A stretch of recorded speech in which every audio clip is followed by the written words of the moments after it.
भारत सरकार में केंद्रीय राज्य मंत्री तथा अंबाला से सांसद रतनलाल कटारिया चंडीगढ़ के अंदर मौजूद हैं। इस वक्त बीजेपी कार्यालय में है, इनसे बातचीत करेंगे। कटारिया साहब, जिस प्रकार से किसानों का आंदोलन लगातार दिल्ली को चारों तरफ से इस वक्त घेरा हुआ है, एक संत द्वारा अपने आप को गोली मारी गई है, इन सब चीजों पर आपकी क्या राय है? देखिए, जहाँ तक संत ने आत्महत्या की है, हमें उस बात के ऊपर बहुत दुख है। लेकिन जहाँ तक किसान आंदोलन की बात है, भारत सरकार ने बार बार किसानों के समक्ष प्रस्ताव रखे हैं कि अगर उन्हें इन 3 कानूनों के किसी क्लास के ऊपर जो है आपत्ति है तो वो अपने सुझाव लेकर आए। लेकिन अब जो किसान हैं वो तो रिपील ऑफ द एक्ट के ऊपर ही अड़े हुए हैं कि इन तीनों कानूनों को ही वापस लिया जाए। वो एक हठ धर्मी के ऊपर आ गए हैं और किसानों के साथ तो 3 दिसंबर तक हमारे कृषि मंत्री तोमर जी की बहुत अच्छी बातचीत चल रही थी। क्लास बाय क्लास डिस्कशन के ऊपर भी तैयारियां हो चुकी थी।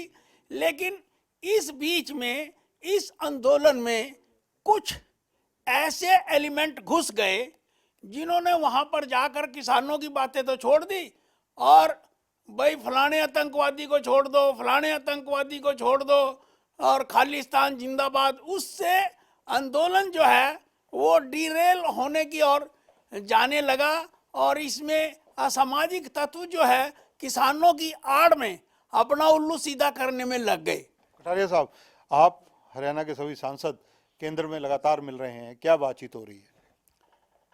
हम कृषि मंत्री तोमर जी को मिले थे।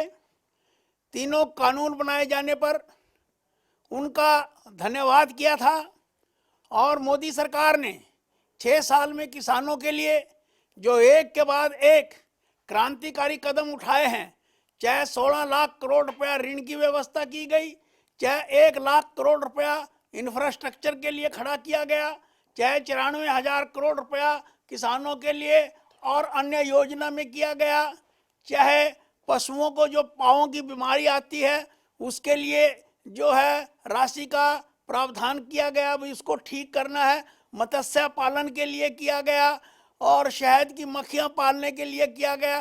तो ऐसे हम सैकड़ों जो काम जो है मोदी सरकार के 6 साल के गिनवा सकते हैं। पानी के मुद्दे पर लेकर हरियाणा की कई और आंसी बुटाना नहर है और कई चीजें, उनको लेकर भी आपकी वार्ता हुई है कोई? हाँ, हमारे मंत्रालय में मेरे बड़े मंत्री के साथ हमारे हरियाणा प्रदेश के जो है सांसदगण और विधायकगण श्री गजेंद्र सिंह शेखावत जी और मुझसे मिले थे और SYL निर्माण की बात कही थी कि 55 साल से हमारी बात जो है SYL पर नहीं सुनी जा रही है।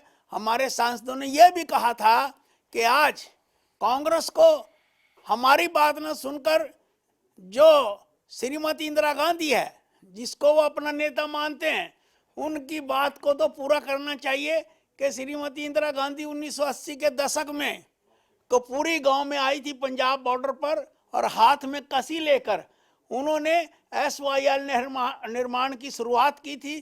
तो कम से कम उसको तो पूरा करें।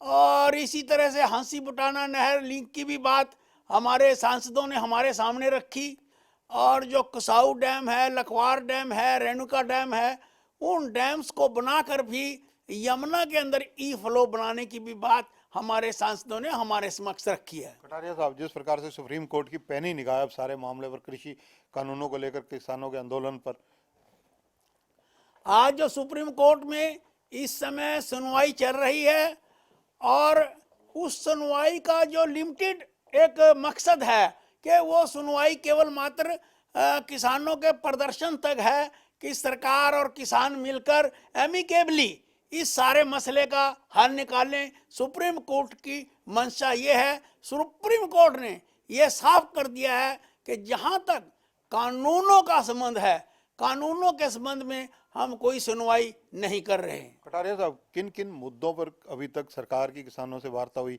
आखिर सिरे क्यों नहीं चढ़ पा रही ये वार्ता?